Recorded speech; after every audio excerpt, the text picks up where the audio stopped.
O Silvio César, de Curitiba, nos escreve: Padre, os católicos evitam conversar assuntos religiosos. É isso que tenho percebido. O que não ocorre muito com os protestantes. Sempre que eles estão reunidos, eles fazem questão de discutir questões religiosas, ao passo que nós, católicos, não gostamos e costumamos evitar. Gostaria muito que o senhor comentasse sobre esse assunto.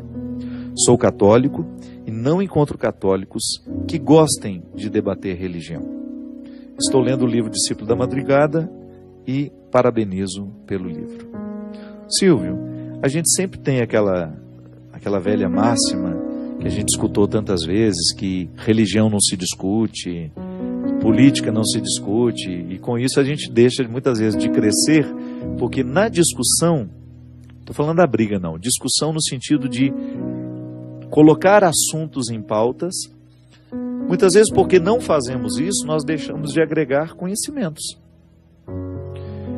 Eu percebo que muitas vezes as pessoas, elas estão com seus ambientes de conversas cada vez mais empobrecidos. A gente fala do absolutamente trivial. Aquilo que é o mais trivial é que a gente fala. A gente não está acostumado a tocar em questões mais substanciosas, mais polêmicas. A gente tem até medo de falar sobre os assuntos que realmente nos inquietam. Porque nós já estamos também acostumados a não ter muito respaldo do outro. Nem sempre o outro está disposto a falar com a gente de assuntos mais elaborados, mais profundos. Por que às vezes a gente não discute religião? Primeiro, porque nós somos muito ignorantes, nos falta um conhecimento, ou até mesmo uma abrangência maior das questões religiosas, porque falar de questões religiosas não é só discutir o que a igreja fala sobre isso, o que a igreja fala sobre aquilo, também é isso. Também é a gente ter o conhecimento do catecismo ou das regras da igreja a qual pertenço, um pouquinho da teologia que me orienta, mas é sobretudo falar das questões humanas, falar dos nossos medos, das nossas ansiedades. Por que nós estamos tão superficiais? Por que nós estamos tão alheios a nós mesmos? Isso é muito interessante, a gente ter a oportunidade de falar sobre os assuntos que são pertinentes a nós. Como é que nós podemos influenciar as pessoas de maneira positiva a partir das nossas crenças? Isso é questão humana. Quando você identifica que a sua religião não é só um conjunto de regras a serem observadas, mas é também uma proposta de vida interior. Antes de vir para fora, ela já me alimentou. Antes de se tornar uma atitude que o outro percebe, tem de ser em mim um jeito íntimo de ser. Então o que às vezes nos falta, Silvio, é um pouco isso. Nós estamos cada vez mais empobrecidos. A nossa vida tem ficado muito pobre, a gente lê muito pouco, a gente se informa de muitas coisas, porque a gente está conectado o tempo todo. É difícil você encontrar hoje uma pessoa que não tem uma conexão com a internet, um celular que está conectado o tempo todo na internet.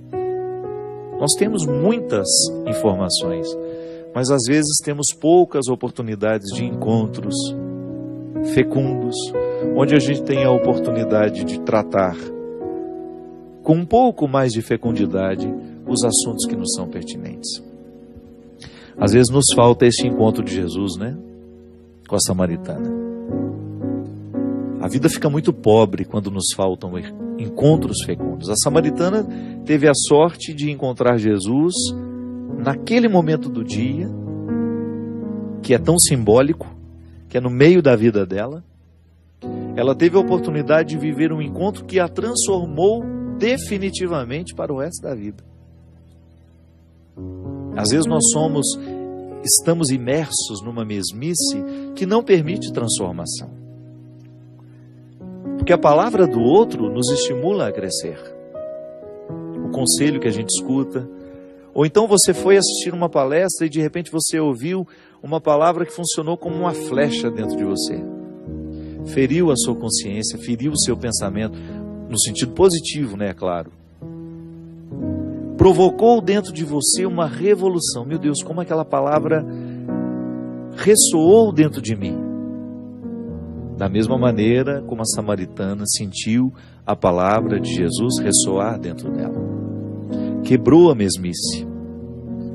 E a partir daquela quebra que Jesus realizou com a sua palavra, a mulher começou a experimentar um novo tempo na sua história. Nós não discutimos religião, nós temos medo de discutir política, nós temos medo de discutir as questões que são espinhosas na nossa vida. Então, Silvio, a tendência é a gente ficar cada vez mais pobre. A filosofia nasceu numa praça pública, chamada Ágora. Sabe como que a filosofia começou? Não foi com grandes ideias, não, com grandes pensamentos, não. Foi numa praça onde as pessoas trocavam mercadorias. Naquela época não havia dinheiro, né? O que havia era a troca. Então eu levava ovos de galinha, o outro me trazia um porco e a gente ficava ali negociando, eu te dou tantos ovos, você me dá um pouco desse trigo, você me dá um pouco. E entre essa troca de mercadorias, eles começavam a falar de suas situações pessoais. Você viu que interessante aquilo que aconteceu? E ali eles começaram a falar, a deixar de falar somente de questões práticas e começaram a falar de questões mais nobres, mais elevadas, que não estavam muito ligadas à dimensão prática da vida, mas que antecediam e que ajudavam a pensar as realidades práticas da vida, porque era um pensamento que dava fecundidade.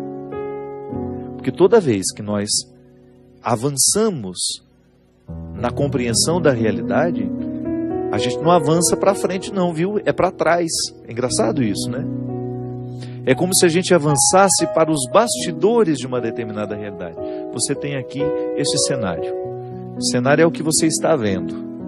Mas se você começar a avançar aqui para dentro, você vai ver como é que esse cenário foi feito. Como é que é a estrutura que nós não podemos ver. Aí sim você está falando de uma realidade que lhe escapa, mas que você tem o direito de conhecer. Na vida é assim. Muitas vezes nós tratamos as questões de maneira muito superficial.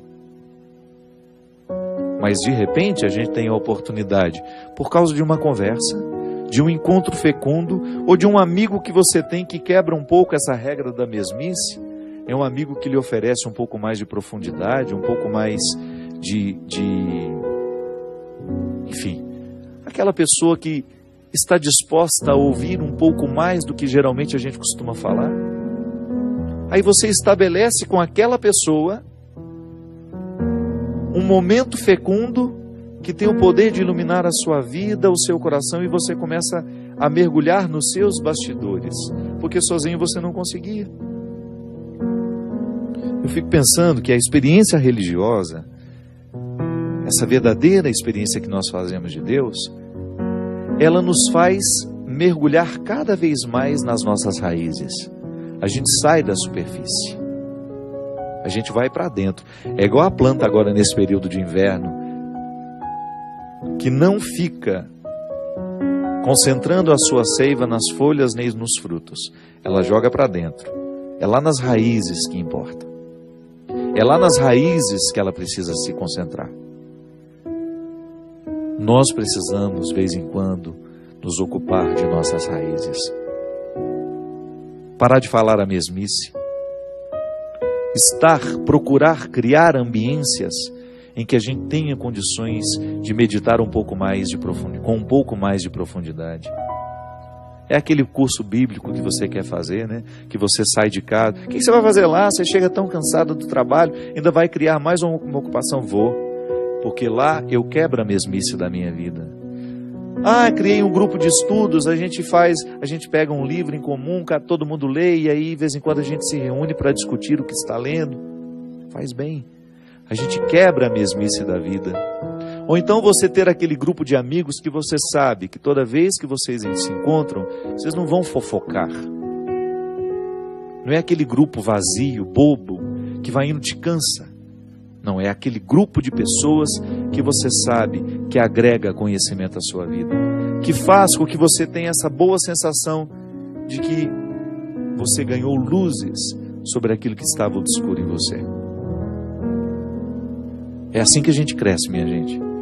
Quando a gente permite que a palavra que vem de fora ocupe dentro de nós, a palavra bendita, é claro, ela ocupe dentro de nós um espaço que provoca esse movimento de transformação.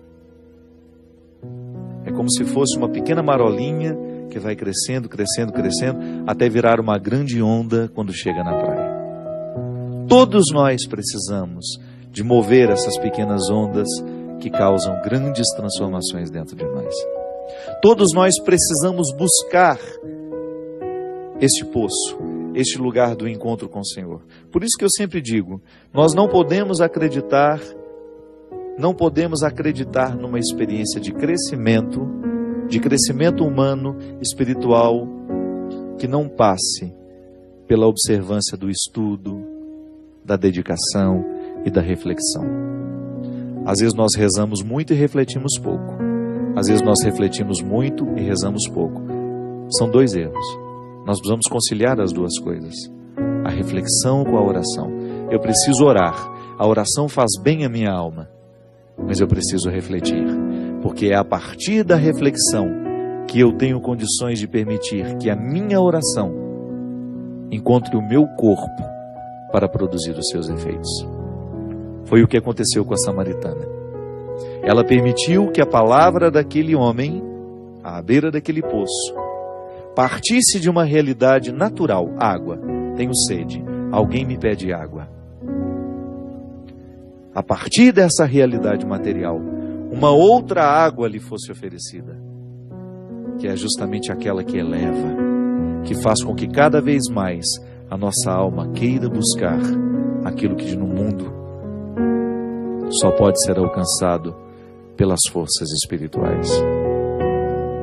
E esse empenho, ele nos coloca à beira desse poço, neste contexto de simplicidade, para ouvir esse Deus que nunca nos deixa sem respostas, ainda que seja provocando dentro de nós a paciência com a pergunta. Porque às vezes nós não vamos ter a resposta hoje, mas Deus vai nos dar a paciência com a pergunta. E isso já é uma resposta maravilhosa, que precisa ser celebrada. Derrame sobre nós, sobre o nosso coração, a sua bênção. Este Deus Todo-Poderoso, Pai, Filho e Espírito Santo. Amém. Até a semana que vem, se Deus quiser.